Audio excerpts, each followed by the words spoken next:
আসসালামু আলাইকুম, শুভ সকাল সবাইকে। কেমন আছেন সবাই? আশা করি যে যেখান থেকে আমার ভিডিওটি দেখছেন সবাই ভালো আছেন, সুস্থ আছেন। আমরাও আলহামদুলিল্লাহ ভালো আছি। তো সবাইকে নতুন আরও একটি ব্লগে স্বাগতম। স্কিপ না করে পুরো ভিডিওটি দেখবেন, আশা করি ভালো লাগবে সবার কাছে। আর যদি ভালো লেগে যায় তাহলে প্লিজ চ্যানেলটাকে সাবস্ক্রাইব করে আমার পাশে থেকে যেতে পারেন বন্ধু হয়ে। আর ভিডিওর কোনো অংশ যদি ভালো লাগে তাহলে কমেন্ট করে জানাতে পারেন আপনার মূল্যবান মতামত। তো এখন হচ্ছে আমি বিছানাটা ঝাড়ু দিয়ে নিতেছি। আর আজকে অনেক রোদ, তো দেখেন জানালার ফাঁক দিয়ে একদম রোদ এমনভাবে আসছে, সব কিছু মানে কীরকম জানি ঘোলা হয়ে গেছে, এতটাই রোদ উঠছে আজকে। বিছানাটা ঝাড়ু দিয়ে গুছিয়ে এখন হচ্ছে র্যাকের কাপড় চোপড়গুলো গুছাবো। আর এইগুলো অনেক এলোমেলো হয়ে আছে, তো সেই ঈদের মধ্যে গুছানো হয়েছিল, তারপর আর গুছানোই হয়নি, কারণ ঈদের পরে তো বাবার বাড়িতেই চলে গিয়েছিলাম। তো দেখি একদম এত এলোমেলো হয়ে আছে, তো এটা হচ্ছে একটু ভালো করে গুছিয়ে নেব। আমি হচ্ছে দুজনের কাপড় দুই তাকের মধ্যে রাখি, আর নিচের যেটা তাক ওইটার মধ্যে হচ্ছে কাঁথা ছোট ছোট। ওরা যখন হয়েছিল তখন হচ্ছে ছোট কাঁথা ইউজ করা লাগতো, তো সেইগুলো হচ্ছে ওইটার মধ্যে রেখে দিয়েছি। আর উপরের যেটা ওইটার মধ্যে হচ্ছে হাবিজাবি আর কি আসবাবপত্র এগুলাই আর কি রেখে দিয়েছি। তো এখন ভালো করে আর কি গুছিয়ে নেব, যার যার কাপড় তার তার আর কি মানে তাকের মধ্যে আর কি রেখে দেব। তো গুছানো শেষ। আর এখন হচ্ছে কাঁঠাল খাবো আর কি। এখন প্রায় 10টার মতো বাজে আর কি। সকালবেলা খাওয়া দাওয়া করেছি, আর বাবুর বাবা খেয়ে অফিসেও চলে গিয়েছে। তো আমি হচ্ছে গাছের নিচে গিয়েছিলাম দেখার জন্য যে কাঁঠাল পাকছে কিনা। তো দেখি একটা কাঁঠাল মানে পেকে আছে, তো এটাকে আর কি পেরে নিয়ে আসলাম। একদম গাছ পাকা কাঁঠাল, খেতে তো ভালোই লাগবে অনেক। তো যাই হোক কেটে নিলাম, ভিতরটা একদম ছোট ছোট কোষ আর কি। তো এই গাছের কাঁঠাল হচ্ছে গত বছর খাইছিলাম, তখন হচ্ছে অনেক বেশি মজা লাগছিল, মানে মিষ্টি ছিল। কিন্তু এবার যে এখন যে খাচ্ছি মানে কীরকম জানি একটু মিষ্টি না কেমন জানি লাগতেছিল। আর আমি তেমনিও বেশি কাঁঠাল খাই না, তো আমার জানি আজকে মন চাইছিল কেন কাঁঠাল খাওয়ার জন্য, তো যার কারণে গাছের নিচ থেকে একদম গাছ থেকে পেরিয়ে নিয়ে আসছি। তো এসেও লাভ নেই, এই 2-3 রুয়া মানে যে কয়টায় আর কি খাই না কেন খেলেই হচ্ছে গ্যাস হয়ে যাবে। তো গ্যাসের জন্য কাঁঠাল খেতে পারি না আমি, আর ভালো লাগতেছিল না একটু না। তারপরে কি করছি, কাঁঠাল এটা না গরুকে দিয়ে দিছি, তো গরু খাবে আর কি। আমি তো কয়েকটা রুয়া খেয়ে গরুকে দিয়ে আসছিলাম। তো দুপুরবেলা হচ্ছে রান্না করব। তো রান্না করার জন্য আর কি শাক কেটে নিয়ে আসছি কয়েকটা, তো কয়েকটা ডুগা নিয়ে আসছি। আর এই ডুগা দিয়ে মানে লাউ শাকের ডুগা এগুলা দিয়ে তারপরে কাঁঠাল বিচি দিয়ে আর কি শুটকি রান্না করা হবে, চিংড়ি শুটকি। তো ঘরে কোনো বাজার তরকারি নাই, কিছুই নাই, তো এগুলা হচ্ছে আমি একটু বুদ্ধি করে রান্না করব। আর সেই সব কিছু মাছ তারপরে সব কিছু শেষ হয়ে গেছে, শুধু মাংস আছে আর কি। তো মাংস হচ্ছে, তো প্রতিদিন মাংস খেলে কেমন লাগবে, ভালো লাগবে না। তো সেই ঈদের 2 দিন আগে থেকে আর কি মাছ খাওয়া হয় না, তো এখন পর্যন্ত আর কি মাছই খেতে পারিনি। আর ঘরে হচ্ছে মাছও নাই, সবজিও নাই। তো বাবুর বাবা হচ্ছে আজকে সব কিছু নিয়ে আসবে, তারপরে হচ্ছে মানে খাওয়া হবে আর কি। তো এখন যেহেতু মাছ নাই তো কি রান্না করব, তো মনে মনে আইডিয়া আসলো যে এই লাউ শাক দিয়ে কাঁঠাল বিচি দিয়ে সাথে আলু দিয়ে চিংড়ি শুটকি রান্না করলে বেশ মজা লাগবে। তো আরেকদিনও রান্না করছিলাম, তো অনেক মজা হয়েছিল, তো ভাবলাম যে আজকেও রান্না করে ফেলি।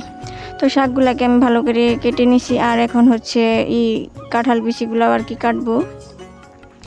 তো এই কাঁঠাল বীজগুলো হচ্ছে কাঁঠালের থেকে রেখে দিছিলাম আর কি। তো কাঁঠাল আর কি কেমন জানি একদম ছিল, বেশি রকম নরম ছিল, তো সেই কাঁঠাল থেকে বীজগুলো রেখে দিয়েছিলাম।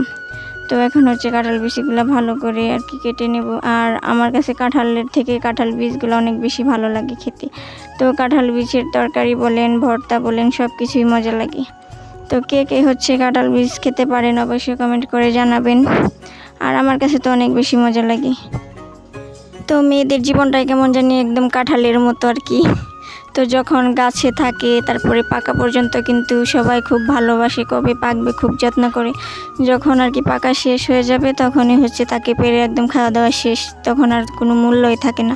তো সেই রকম আর কি, সংসারে যত দিন তুমি কাজ করবে, কাজ করে যাবে, সবার কথা মতো চলবে, তো তুমি ভালো। আর যদি তুমি তো একদম পাকা কাঁঠালের মতো কোনো মূল্যই থাকে না।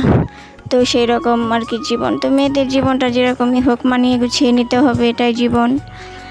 জীবনে অনেক বাধা আসবে, বিপত্তি আসবে, তো সব কিছু পেরিয়ে সামনের দিকে এগোতে হবে। তো কারো কথায় হচ্ছে কান দেওয়া চলবে না, কারণ এই দুনিয়ায় কেউ কারো ভালো চায় না। সবাই চায় যে মানে যে একটু পরে উঠবে না কেন তাকে হচ্ছে টেনে হেঁচড়ে নিচে নামানোর চেষ্টা করবে।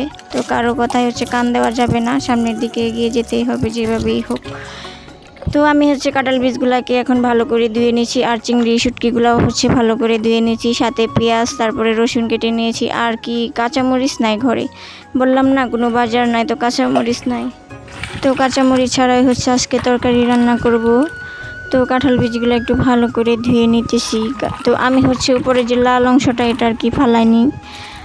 তো এটা হচ্ছে খুব মুশকিলের ব্যাপার, আর এটা এভাবে খাওয়া যায় এমন না যে এটা একদম ফালিয়ে তারপরে খেতে হবে, সেরকম কোনো ব্যাপার না।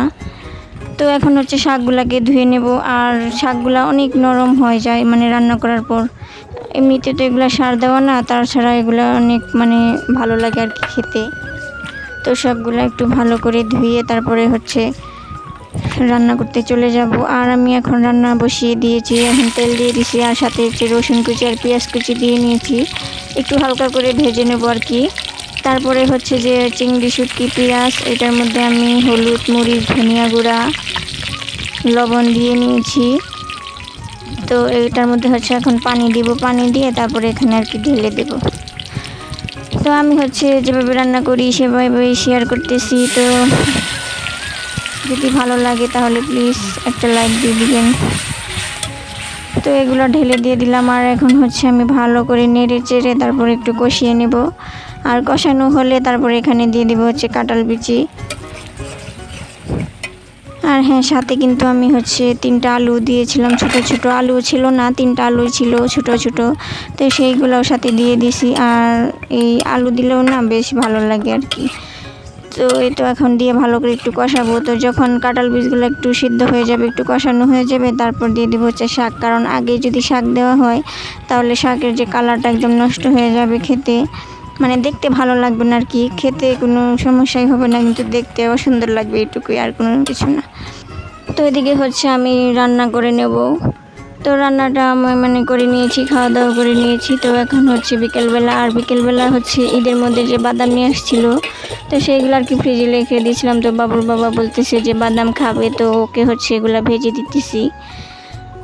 তো ও হচ্ছে আমি আবার বাদাম বেশি ভালো লাগে না, আমার এত পছন্দও না বাদাম খেতে, কিন্তু ওই হচ্ছে খায়, তো যার কারণে ওকে হচ্ছে আমি ভেজে দিই।